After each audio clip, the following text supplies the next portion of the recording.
Whatculture. What ifs can be applied to all walks of life, from football to politics. Like, what if David Seaman jumped in the 2002 match against Brazil? Why didn't you jump, David? And what if Tim Hemman wasn't rained off during the semi-final versus Croatian Goran Ivanisevic? Would Great Britain have had a Grand Slam Wimbledon champion before Andy Murray? No, of course we wouldn't. I'm Cal from Whatculture, and here are 10 incredible what-ifs that could have changed the course of history. Number 10. Lyndon B. Johnson was almost assassinated on the same day as JFK. As many are aware, President JFK was assassinated in Dallas on November 22, 1963. Just hours after LBJ had been sworn into the immediate aftermath of JFK's assassination, the new President of the United States was almost shot too.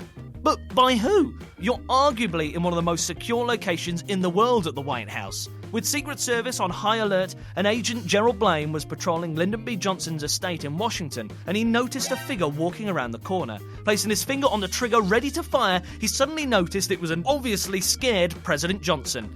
I imagine he was more apologetic than Ollie Murs. Number 9. William the Conqueror could have been in England 2 months earlier.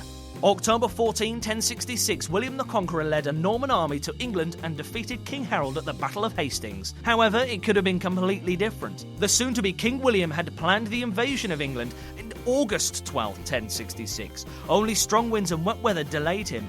Ah, Great Britain, hey? Defeated by the weather. We all know about that, don't we, Tim?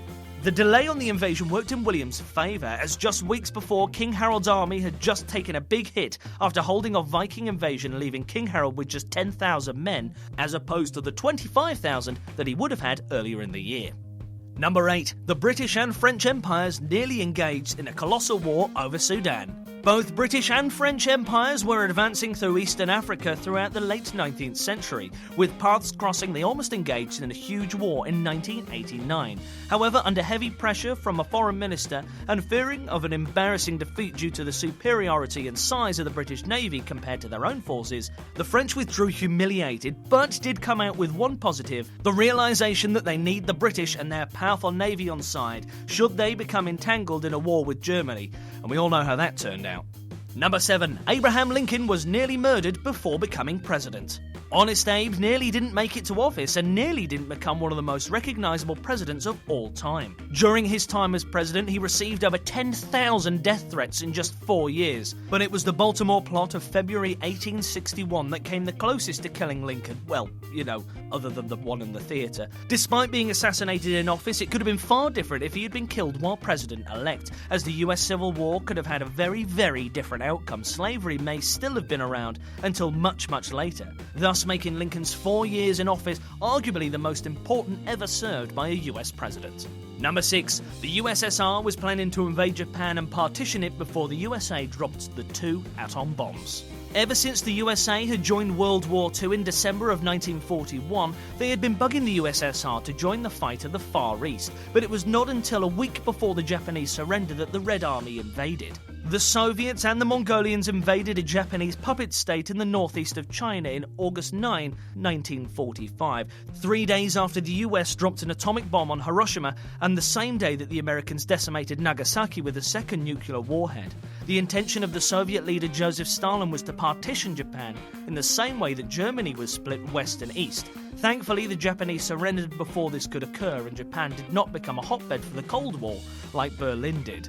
Number 5. Charlemagne almost married Irene the Athenian before she was overthrown. You don't get a name like King of the Franks or Charles the Great for nothing, and yet Emperor Charlemagne could have ruled over a greater portion of Europe had his marriage to Irene the Athenian happened. Uniting most of Western Europe during the 8th century, as well as laying the foundations of the modern-day France and Germany, having ascended to the Frankish throne in 768 AD before acquiring the Kingdom of Italy in 774 AD, and then becoming the first Roman emperor in Western Europe to be recognised by Pope in more than 3 centuries.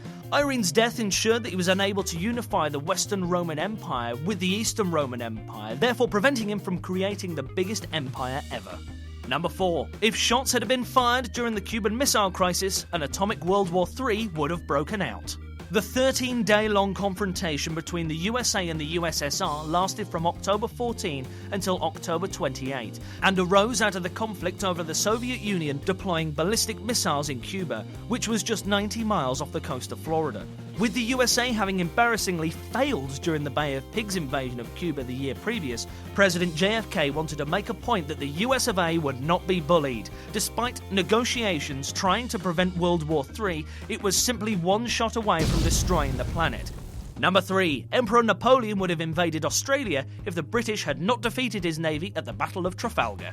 Huzzah! Us plucky Brits once again with yet another impressive naval victory. This time, Lord Nelson led us over the combined fleets of French and Spanish forces on October 21st, 1805 at the Battle of Trafalgar. Napoleon had already given up hope of invading the British Isles themselves. He didn't have a go because he wasn't hard enough. So, not only did Nelson prevent Napoleon from having supremacy of the seas, but he also stopped the latter of the invasion down under. The loss of 11 ships, 10 captured and 1 destroyed, meant Napoleon's naval resources were greatly depleted. Number 2. Aaron Burr contemplated establishing his own rival nation to the USA. Aaron Burr may be most famous or infamous for killing his political rival Alexander Hamilton during an illegal duel in 1804, but the former Vice President of the United States also contemplated establishing his own country in the early 19th century. President Thomas Jefferson alleged that Burr plotted with Commander-in-Chief of the US Army at New Orleans, General James Wilkinson, to create a new, independent nation in central southwestern America, in areas like Louisiana and Mexico, which had yet to be conquered by the USA at that time. If this had happened, it would have brought the US Civil War forward 50 years. Number 1. Adolf Hitler could have been killed during World War I. Adolf Hitler brought destruction to the entirety of the planet, killing some 6 million Jews during the Holocaust and tens of millions of soldiers and civilians during World War II. But that could have all been so different if Private Henry Tandy had pulled the trigger on September 28, 1918. While the future Führer was serving in the German army during the Great War, he was wounded in France and left sprawling on the battlefield. At that moment, Private Tandy from the Yorkshire Regiment discovered the 29-year-old German Lance Corporal, but decided to spare Hitler's life rather than shoot him. If Hitler had been shot that day, millions upon millions of lives, in theory, could have been spared. Did we miss any out? Let us know in the comments below, and don't forget to like, share, and subscribe.